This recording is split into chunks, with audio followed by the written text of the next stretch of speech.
আপনার ঘটনাটা আমরা একটু শুনে আসবো। হাই লিসেনার্স, আমি কক্সবাজারেই থাকি। তো সঙ্গত কারণে আমি আমার ঠিকানাটা বলছি না।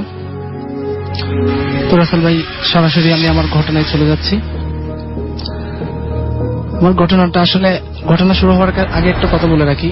এই যে ঘটনাটা আমি বলতে চাচ্ছি, এই ঘটনাটা গত 10-15 বছর ধরে আমাদের ভাষার আশেপাশে অনেকভাবে হ্যারাসমেন্ট করছে আর কি। এই ঘটনাটা দিয়ে অনেকে অনেক এক্সপিরিয়েন্স আছে, আমাদের ভাষার আশেপাশে অনেকে অনেক এক্সপিরিয়েন্স বলতে পারবে। তো আমার জানা এবং আমার ফেস করা ঘটনাগুলো আমি আজকে ইসানদের সাথে শেয়ার করছি।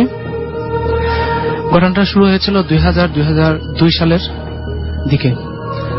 যে কোনো একটা সময় আমি আর আমার একটা ছোট ভাগিনা ছিল, ওর নাম জাহেদ। দুজনেই খেলছিলাম, বাসার পাশেই খেলছিলাম। হঠাৎ করে দেখতেছিলাম একটা কান্নার সুর ভেসে আসছে আমাদের বাসার পাশ দিয়ে।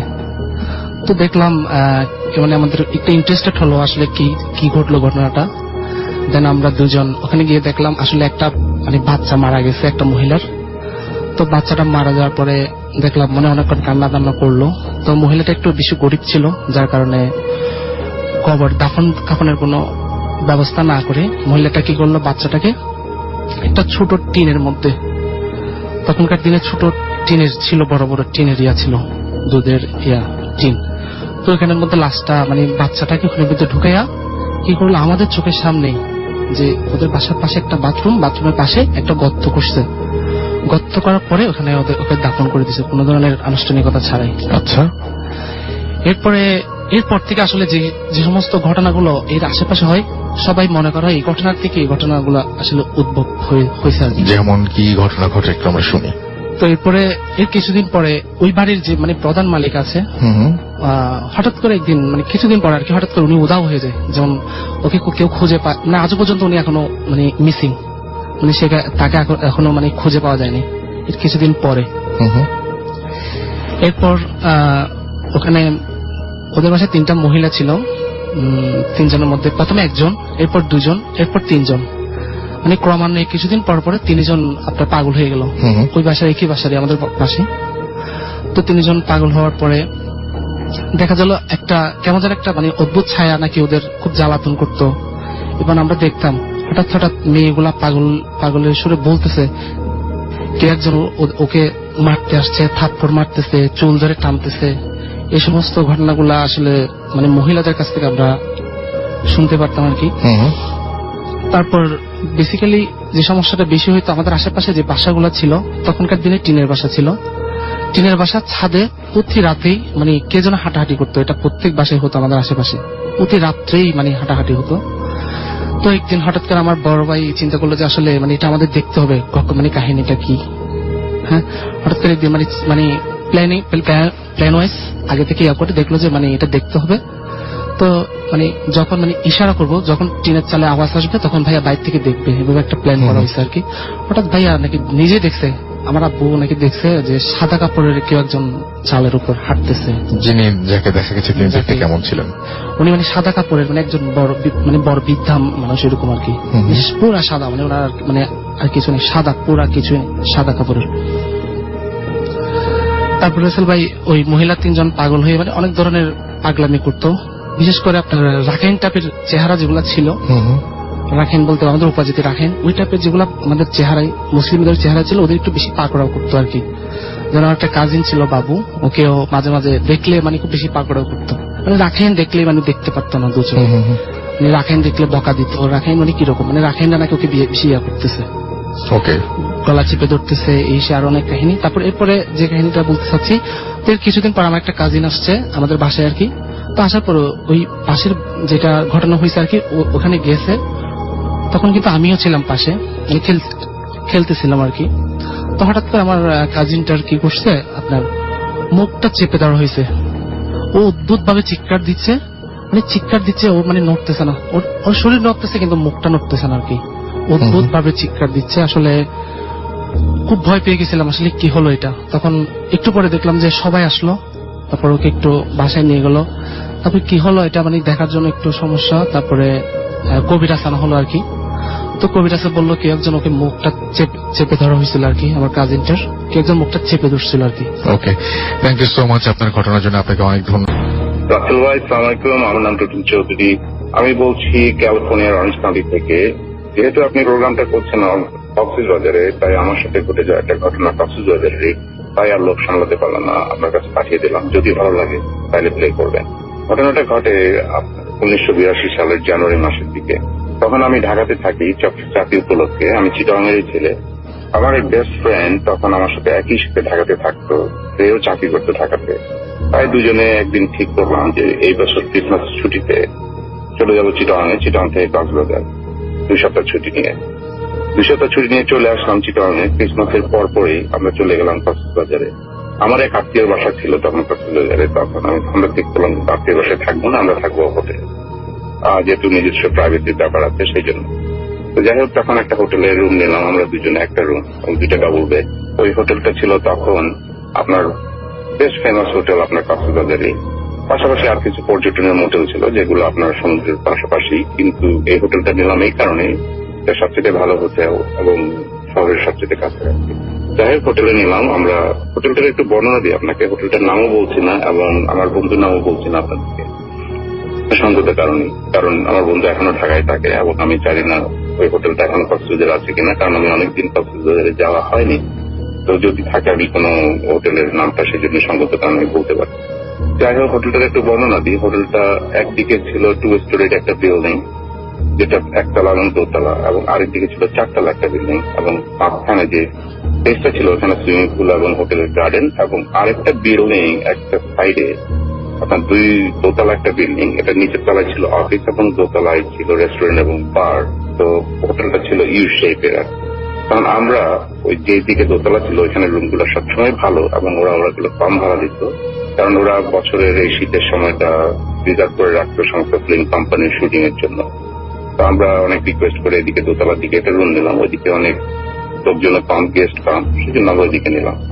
তো উঠলাম ওখানের মধ্যে। আমার এক লোকাল বন্ধু ছিল কক্সবাজারে, আমি তার নামও বলছি না। সে কাজ করতো তখন একটা লোকাল নিউজ পেপারের কক্সবাজারে কাজ করতো। তো সে জানতো আমরা আসছি। তো আমরা পৌঁছার পরে তাকে ফোন দিলাম, সে আসলো সন্ধ্যার দিকে।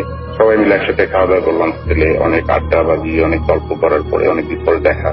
তো সে চলে গেল রাতে 11টার দিকে তার বাসায় এবং বলে রাখলো যে যদি তার আমাদের কোনো কিছু দরকার হয় আমরা যেন তাকে ফোন করি সবসময়। তো পরের দিন আমাদের প্ল্যান ছিল খুব ভোরে উঠবো এবং সূর্যোদয় দেখবো, উচিত সানরাইজ দেখবো। তাই আমরা তাড়াতাড়ি বেড়ে চলে গেলাম 11টার দিকে। তো দুজনে 2 বেডে সে গল্প করছি, লাইট নিবানো হোটেলের রুমের, গল্প করছি ঘুম আসার আগ পর্যন্ত। তো এমন সময় শুনলাম আমাদের মাথার ছাদের উপরে যে ছোট্ট একটা হাতুড়ি দিয়ে পেরেক টুকছে ওখানের মধ্যে। তখন আমি আমার বন্ধুর দিকে তাকালাম, বললাম যে এদের আসলে কোনো কমন সেন্স নেই, কোনো লোক হয়তো উপরে গিয়ে হাতুড়ি দিয়ে পেরেক টোকার চেষ্টা করছেন। তো আমার বন্ধু সে বললো যে মেবি হোটেলের কোনো মেইনটেনেন্সের লোক হইতে পারে। তো আমি বললাম এদের আসলে কোনো কমন সেন্স নেই, এত রাত্রে গেস্টরা ঘুমায় আর এরা এখানে মধ্যে পেট দিয়ে হাতুড়ি ঢুকে। তো আমি ফোনটা তুলে ফোন করলাম আপনার ফ্রন্ট ডেস্কের মধ্যে। ফ্রন্ট ডেস্কে ফোন করে জানলাম যে একজন হাতুড়ি ঢুকছে উপরে। ওরা বললো যে আমাদের তো কোনো মেইনটেনেন্স রাত্রির বেলা কাজ করে না, আর আপনাদের কোনো সার্ভিসও এখন নেই, আমরা রাত্রে 11:30 পরে সমস্ত সার্ভিস আমাদের বন্ধ। আর উপরে যাওয়ার ওখানে আপনারা যেখানে আছেন সেই রুমে উপরে যাওয়ার কোনো ছাদের সিঁড়িও নেই। তো আমি বললাম আচ্ছা ঠিক আছে ভাই, বলে অনেকে ধন্যবাদ, ফোনটা রেখে দিলাম। তো যাই হোক, ঘুমানোর এই হাতুড়ি টোকার শব্দটা ঠিক হচ্ছে 3-4টা শব্দ টুকটুক টুকটুক করে, তারপর আবার 10-15 সেকেন্ডের বিরতি, তারপর আবার টুকটুক করে হাতুড়ি টোকার শব্দ। তো আমার বন্ধুটা বললো ঠিক আছে আমি দাঁড়াও, আমি দেখে আসি যে আসলে উপরে কেউ যেতে পারে বা উপরে কেউ উঠে থেকে।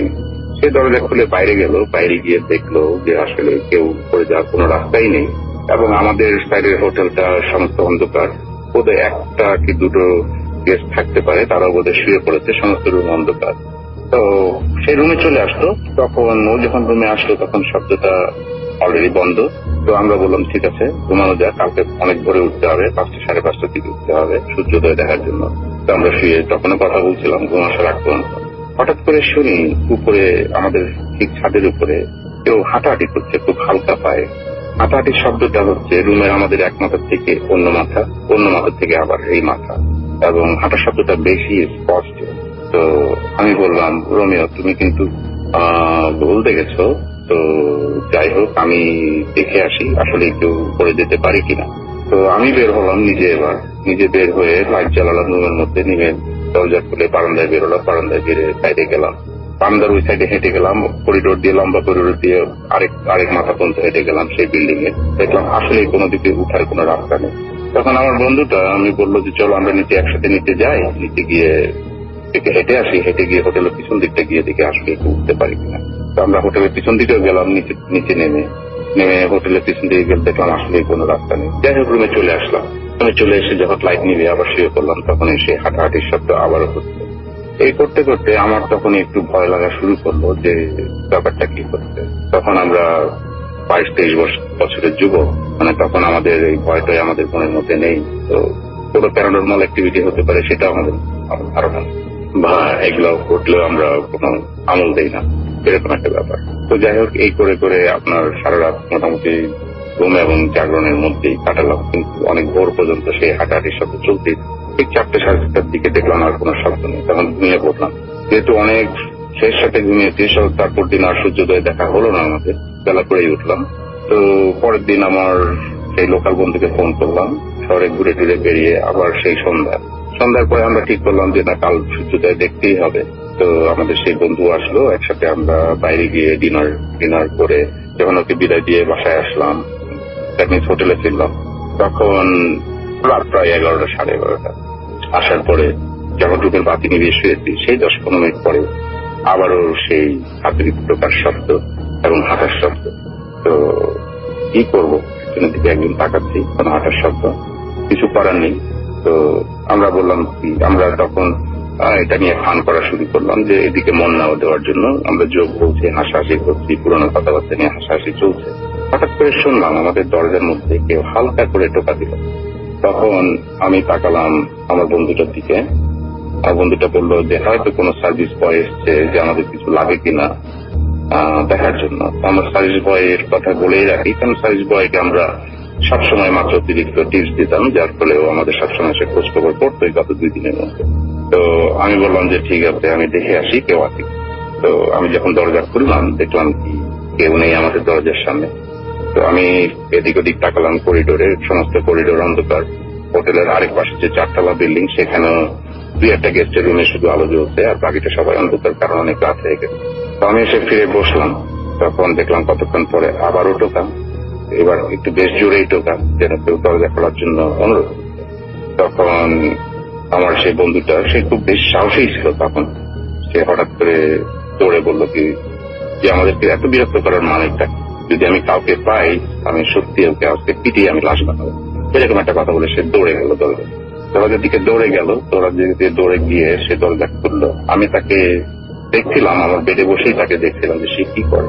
দরজা খুললো, দরজা খুলে সে প্রথমে বাম দিকে তাকালো, তারপর ডান দিকে তাকালো। যে ডান দিকে তাকালো হঠাৎ করে সে চিৎকার করে তখন ফেইন্ট হয়ে মাটিতে পড়ে গেল, সে অজ্ঞান। আমি দৌড়ে গেলাম, আমি আসলে জানি না তখন কি করব। আমি হঠাৎ করে এই ঘটনাতে আমি সত্যি তখন বাংলাতে যাকে বলে কিংতত্ত্ব বিমূঢ়, তখন আমি সত্যি জানি না আমি কি করব।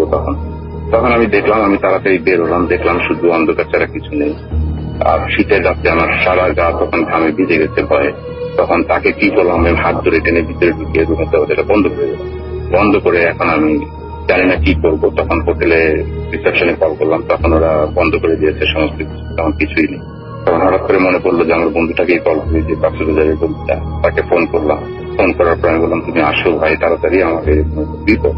তো 10-15 মধ্যে আরো 2জন বন্ধু সহ চলে আসলো আমাদের হোটেল রুমের মধ্যে। হোটেলের মধ্যে এসে সমস্ত অবস্থা দেখে ওর এক বন্ধু চলে গেল এক ডাক্তারকে ডাকতে, কোথা থেকে যাই না, 1/2 ঘন্টার মধ্যে সে ডাক্তার নিয়ে হাজির। তো ডাক্তার কিছুক্ষণ দেখার পরে কিছু আপনার একটা ইঞ্জেকশন দিল আমার বন্ধুটাকে। ইঞ্জেকশন দেওয়ার পরে দেখলাম সে জ্ঞান ফিরে আর কোনো কথা বলে না, সে কোনো কথাবার্তা নেই। তো আমার সেই লোকাল বন্ধুটা বললো তোমরা একটা কাজ করো, চলো আমার সাথে আমাদের বাসায় চলো সবাই, কিছু নেওয়ার দরকার নেই, আমরা কালকে সকালে এসে আমরা সবকিছু সেটেল করবো। তো ওর গাড়িতে করে আমরা চলে গেলাম ওর বাসায়। সেটা তো সারা রাত কেউ ঘুমালাম না। তো আমার বন্ধুটা যে আমরা ঢাকা থেকে গিয়েছিলাম, আমাদের বন্ধু, সেই তখন কিছুটা স্বাভাবিক। তাকে আমরা সকাল হতে আমরা সবাই জিজ্ঞেস করলাম যে কি ঘটনাটা ঘটেছিল ওখানে, বা তুমি কি দেখেছো। সে আর কোনো কথা বললো না, সে আমার দিকে শুধু তাকিয়ে থাকলো, সবার দিকে, নির্বাক ভাবে আর কোনো কথা বললো না, মাথা নিচু করে রাখলো। তারপর যাই হোক পরের দিন সকালে আমি আর আমার সেই কক্সবাজারের বন্ধু গেলাম হোটেলে সমস্ত আমাদের বিলঙ্গিংস গুলো আনার জন্য, আমাদের পার্সোনাল যে জিনিসগুলো রয়ে গেছে, আপনার কাপড় চোপড় এবং ব্যক্তিগুলো জিনিসপত্র হোটেল রুমের মধ্যে। তো হোটেলে বিল মিটিয়ে দিয়ে আমরা আসার সময় আমাদের বয় এসে আমাদেরকে হেল্প করলো, যে সার্ভিস বয় ছিল, যে গত 2 দিন যার সাথে আমরা কাটিয়েছি, সেই সার্ভিস বয় এসে আমাদেরকে জিজ্ঞেস করলো যে আপনারা কেন হোটেল ছেড়ে যাচ্ছেন, তাদের আপনাদের তো আরো 4-5 দিন থাকার কথা ছিল। তো আমার যে লোকাল বন্ধু সে নিউজ পেপারে কাজ করতো কক্সবাজারে, সে জিজ্ঞেস করলো যে এই হোটেলের পিছনে কোনো ঘটনা আছে কিনা, এই রুমের মধ্যে কোনো ঘটনা আছে কিনা। দেখলাম বয় কোনো কিছু বললো না, অদ্ভুত ভাবে আমাদের দিকে তাকিয়ে থাকতো এবং কতক্ষণ মাথা নিচু করে রাখতো। আমরা দুজনে তাকে বেশ জোড়াজুড়ি করলাম এবং শেষ পর্যন্ত প্রায় 2,000 টাকার মতো তাকে অফার করলাম যে তুমি আমাদেরকে বলো তোমাকে আমরা বকশিশ দেবো 2,000 টাকা। সে কিছুই বললো না। তো আমরা চলে আসলাম তার জোড়াজুড়ি না করে।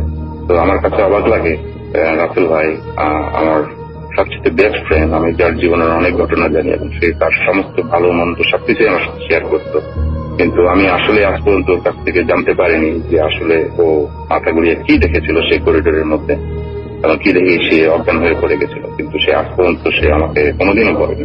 যাই হোক আমার সেই বন্ধু আর জীবনে কোনোদিন কক্সবাজারে ফেরত যায়নি, আর কোনোদিন বেড়াতেও যায়নি সে।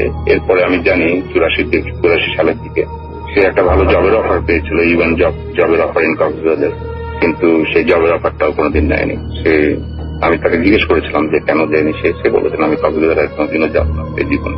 তো আমি আজ পর্যন্ত জানি না সে কি দেখেছিল রিয়েলি। তো আমি শুধু শুনেছি আপনার দরজার ঢোকার শব্দ, যেটা আমিও খুলেছিলাম দরজা, কিন্তু দেখলাম কিছুই নেই কোনো দিকে, কিন্তু ও দেখলো কি দেখলো সেটা আমি জানি না। তো রাসেল ভাই এই ছিল আমার সমস্ত ঘটনা। যদি ভালো লাগে তাহলে ক্লিপটা প্লে করবেন। রাসেল ভাই আমি যে ঘটনাটা বলতে যাচ্ছি সেটা হচ্ছে ঠিক কক্সবাজারের লাস্টে পরে সাতকানিয়ার ওদিকে ঘটনা হচ্ছে আমার খালামণিকে নিয়ে। আমি ফার্স্টে তাদের এরিয়াটা সম্পর্কে বলতে চাই। ফার্স্ট এরিয়াটা হচ্ছে তাদের একটু গ্রাম পর্যায়ে, কিন্তু তাদের বাসার পরে যে এলাকা সেটা হচ্ছে শুধু পাহাড়ে। কিন্তু আমরা অনেকটা ঘুরেছি পাহাড়গুলা, কিন্তু তারপরে কি আছে সেটা এখনো জানা হয়নি, মানে শুধু পাহাড়ই দেখেছি। তো আমার আর ওখানকার গ্রামের যে বাসাগুলো হয় সেটা হচ্ছে বাসা থেকে কিচেন একটু সামান্য দূরে, এই ধরনের আর কি। তো আমার মূল ঘটনাটা হচ্ছে আমার খালামণির বাসার পাশের বাসায় মানে একজন মহিলা ছিল, তিনি 3 কি 4 মাসের হয়তো আত্মসত্ত্বা ছিল। আচ্ছা, অন্তঃসত্ত্বা। সরি। তো এর ঘটনাটাও খুব রিসেন্টলি, মানে 2-3 বছরের ভেতরে আর কি। তো হয়তো 3-4 মাস পরে মানে বেবিটা কি কারণে জানি কি হয় সেটা শিওর জানা হয়নি, তো মারা যায়। তখন এটা যখন কি ডেলিভারি হয় তখন সেটা আসলে দাফনের কোনো ব্যবস্থা করা হয়নি, তার কাউকে জানায়নি ব্যাপারটা। তা সেটা দাফনটা করা হয় আসলে আপনার মানে বাড়ির এক কর্নারে, যেটা হচ্ছে আমার খালামণিদের এরিয়ার খুব পাশে একেবারে, যেটা কিচেন ছিল তার পাশেই। তো আমার খালামণি মানে ঘটনা ঘটে যাওয়ার এটা কেউ জানা ছিল না। ঠিক তারপর দিনই আমার খালামণি যখন কিচেনে রান্না করছিল তখন হঠাৎ একটি গোগানের আওয়াজ শুনতে পাই আর কি, যেটা ছিল হয়তো 2টা শার্ট যখন লড়াই করে যে একটা গোগানের আওয়াজ বেরোয়, এই ধরনের অনেকটা। আচ্ছা, তখন খালামণি সেটা শুনে অনেকটা মানে একটু বিব্রত হয়ে মানে তবুও চিন্তা করি হয়তো এড়িয়ে যায় বিষয়টা, হয়তো হতে পারে এরকম কিছু না। তারপর দিন দেখা যায় মানে রাতে মানে একেবারে হয়তো 2টা-3টার দিকে মানে বাড়ির চালের উপরে অনেকটা আওয়াজ হচ্ছে, কিসে জানি অনেক কিছুর আওয়াজ হচ্ছে। তখন খালামণি অনেক ঘাবড়ে যায়। তো সেটা কিন্তু কাউকে বলে না, কারণ বাসায় আর অনেক ছোট বাচ্চারা ছিল, ঠিক এই কারণে। তারপর দিন আমরা যেটা বলে থাকি আসলে নিশ্চয়ই ডাক অথবা অনেক কিছু শুনে থাকি, অনেক কাহিনী। তো আমার লাইফে শোনা ফার্স্ট আর কি, মানে যেটা সত্যিকারই ঘটে সেটাই। খালামণি শুয়েছিল, মানে হয়তো 2টা-3টার দিকে হবে। হঠাৎ করে কে জানি তাকে ডাকলো। তো উনি ওনার বাসা থেকে বেরোলেন, ঠিক রুম থেকে বেরোলেন, বেরিয়ে ঠিক মানে ওনার দরজা খুলে বেরোলেন, বেরিয়ে কিচেনের দিকে যাচ্ছেন। হঠাৎ করে কিচেনে এসে ওনার কেমন যেন মনে হলো উনি দাঁড়িয়ে গেল। তো উনি বুঝতে পারলেন উনি বাইরে চলে আসছে। তো এটা ভেবে উনি ঠিক বাসায় ঢুকে যাবেন, ঠিক যখন দরজাটা বন্ধ করবেন ঠিক তখনই মানে কি একটা যেন ওনার হাতটা ধরে ফেললো।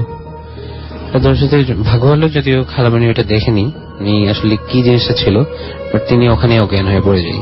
আচ্ছা, তারপরে কিছু জানা ছিল না। পরের দিন সকালে ফজর নামাজের সময় আমার খালা যখন সকালে ঘুম থেকে উঠে তখন দেখে আমার খালামণি ওখানে পড়ে আছে কিচেনের সামনে।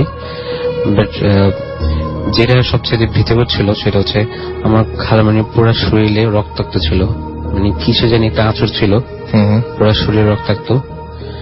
তো তারপর ওনাকে ওখান থেকে আনা হয়, ডাক্তার দেখানো হয়। ঠিক তো উনি বলতে পারেন আসলে এটা কি ছিল। এটাই ছিল ঘটনা। অনেক ধন্যবাদ আপনাকে। আমি যে ঘটনাটা বলতে যাচ্ছি সেটা আসলে আমার আপুর থেকে শোনা, আপুদের একজন ব্যাচমেট একটা ভাইয়ার ঘটনা।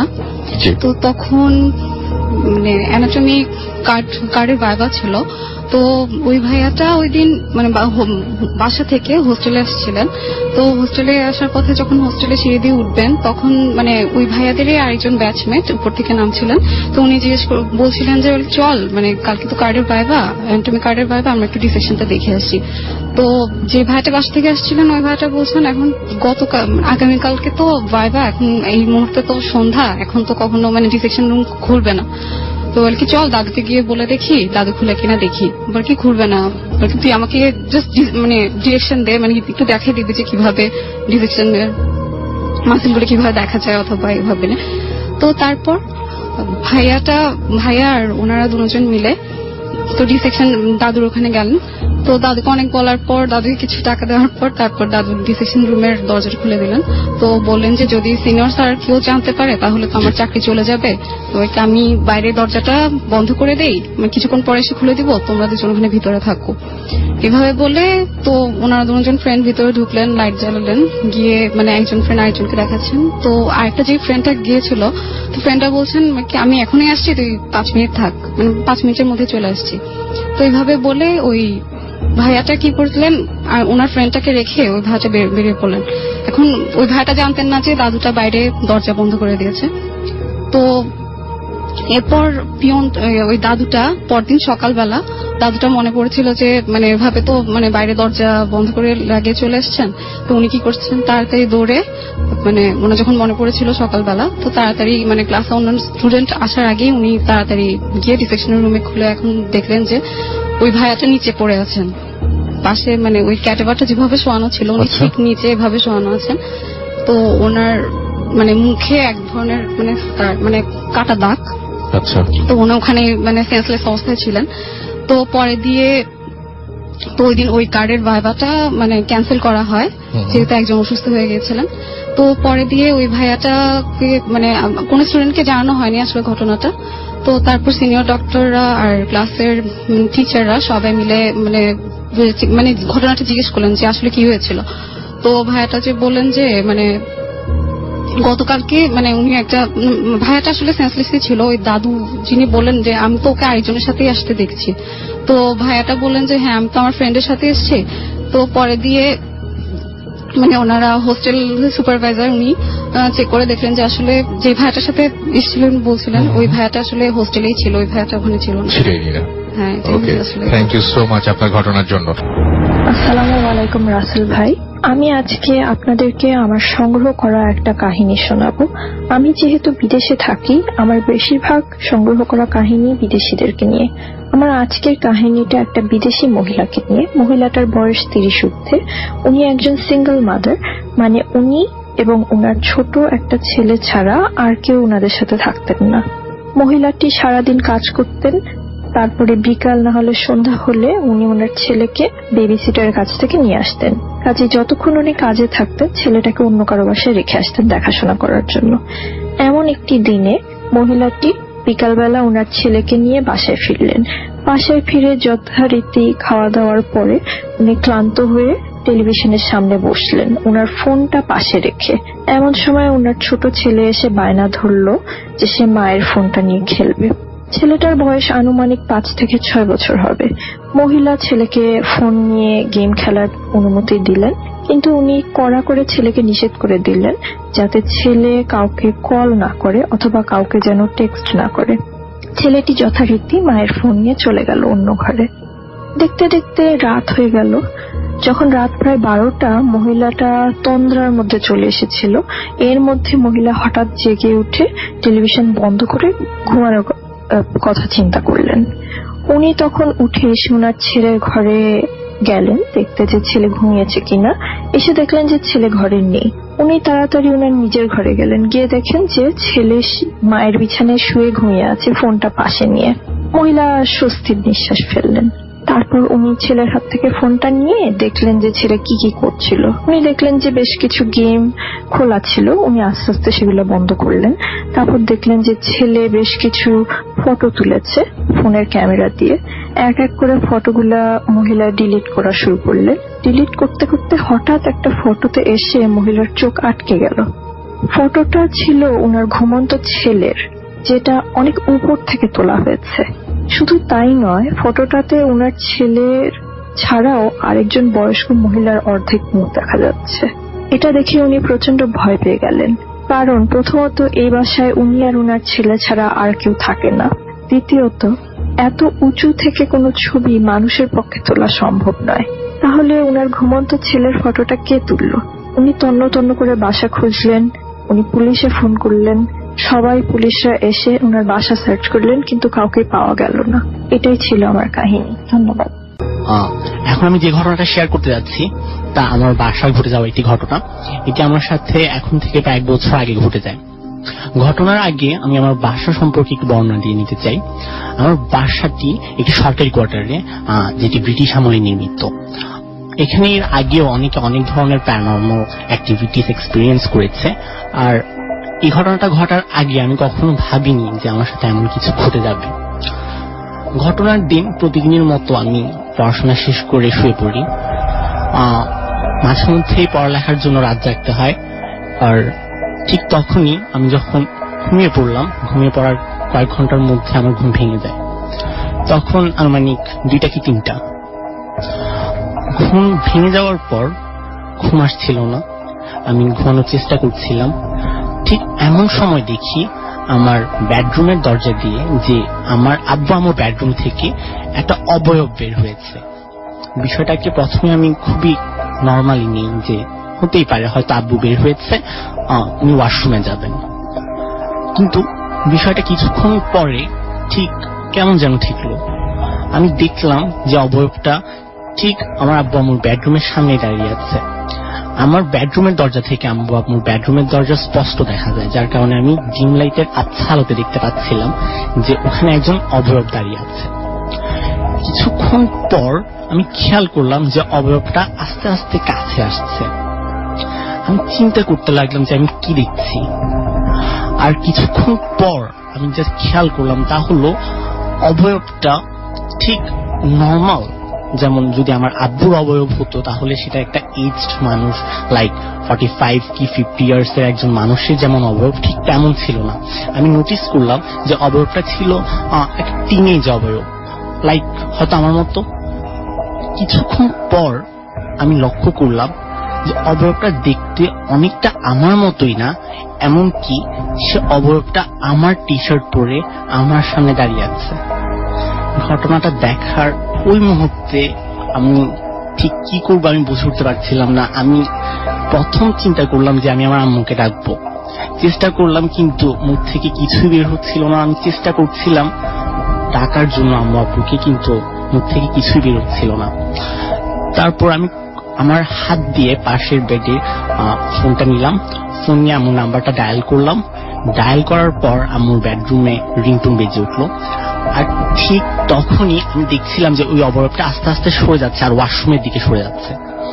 আমার রুমের বেডরুমের যখন লাইট অন করা হলো তখন আমি একটু সাহস পেলাম। তখন আমি বিষয়টা জানতে চেষ্টা করলাম যে এতক্ষণ আমি কি দেখছিলাম। তখনই আমি আমার বেডরুম থেকে বের হই, লাইটস অন করি আর ওয়াশরুমের সামনে যাই। আমি যেটা এক্সপেক্ট করছিলাম যে হয়তো আমি এখন ওয়াশরুমের ভেতর যাব আর হয়তো দেখবো যে ওয়াশরুমের ভেতরে যে গ্রিল আছে, গ্রিল বাঁকানো বা দরজা জানলা ভেঙে ফেলা হয়েছে। আমি ভাবতে চাচ্ছিলাম যে জাস্ট এটা একটা নর্মাল একটা অকারেন্স বা চোর এসেছে বাসার মধ্যে। কিন্তু দরজাটা খুলে, ওয়াশরুমের দরজাটা খুলে আমি যা দেখলাম তা দেখার জন্য আমি কোনোভাবেই প্রস্তুত ছিলাম না। আমি দেখলাম প্রতিদিনের মতো আম্মু যেভাবে দরজা জানালা বন্ধ করে দেয়, সবগুলো দরজা জানালা ভেতর থেকে লাগানো, এবং কি আমি টয়লেটের দরজা জানালা চেক করলাম, কিন্তু সব কিছুই ঠিক করা, এমনকি ভেতরে কিছুই নেই। আমি বুঝতে পারছিলাম না আমি কি করব। আমি আব্বু আম্মুর রুমে গেলাম, গিয়ে জাস্ট বসে পড়লাম। আব্বু আম্মু আমাকে জিজ্ঞেস করছিল যে কি হয়েছে। আমি আব্বু আম্মুকে বলছিলাম যে আমি কিছু একটা দেখেছি। আর বিষয়টি ঠিক এমন ছিল না যে আমি হঠাৎ দেখেছি আর হঠাৎ আমার চোখের সামনে থেকে চলে গেল। আমি বিষয়টাকে কয়েক মিনিট ধরে লক্ষ্য করছিলাম। আমার সামনে দিয়ে ওয়াশরুমের দিকে সরে গেল, আর আমি এখন ওয়াশরুমে গিয়ে দেখলাম যেটা কিছুই না। আমার আব্বু আম্মু ওই বাসাটাতে আমার আগে থেকে আছে, আর তাছাড়া গত 20 বছর ধরে আমরা ওই বাসাটাতে আছি। আমার আব্বু আম্মু এর আগে অনেক কিছু এক্সপিরিয়েন্স করেছে, কিন্তু হয়তো আমরা ভয় পাবো বলে আমাদের কিছুই বলেনি। সেই রাতে আব্বু আম্মু আমাকে বলে যে শুয়ে পড়ো, এসব বিষয় ভাবতে হয় না। অনেক সময় হয়তো অনেক রাত করে পড়েছো, এর জন্য হয়তো উল্টাপাল্টা দেখেছো, এটা কিছুই না, শুয়ে পড়ো। ঘটনাটা ওখানেই শেষ হয়ে যেতে পারতো, কিন্তু ঘটনাটা ওখানেই শেষ হয় না। তার পরের দিন আম্মু আমাকে হঠাৎ জিজ্ঞেস করে যে তুই গতকালকে রাতে কি করছিলি। আমি বললাম গতকালকে রাতে? আম্মু বলছিল আমাকে যে আমি যখন ফজরের নামাজের জন্য উঠি, ফজরের নামাজ যখন পড়ছিলাম, তখন দেখলাম তুই ভাষা করছিস, আর শুধু হাঁটতেছিস না, তুই কিছুক্ষণ পরে এসে আমার নামাজের পাশে, আমি নামাজ পড়ছি আর তুই এখানে এসে হাসতেছিস। এটা কোন ধরনের কথা? তুই উঠছিস ভালো কথা, তুই উজু করে নামাজটা পড়ে নিবি, তা না তুই এখানে হাঁটতেছিস। কথাটা শুনে আমার অনেক, কি বলবো আমি বুঝতে পারছিলাম না। আই ওয়াজ লাইক হোয়াট, এটা কোন ধরনের কথা? তারপর আমি আমাকে বললাম যে আমি তো গতকালকে রাতে উঠিনি। সো আমি বুঝতে পারছি না ঘটনাটা কিভাবে আর বর্ণনা করা যায়, এইভাবে কোন ঘটনা প্রতিনিয়ত হচ্ছে। এটুকুই। অনেক ধন্যবাদ আপনাকে আপনার ঘটনা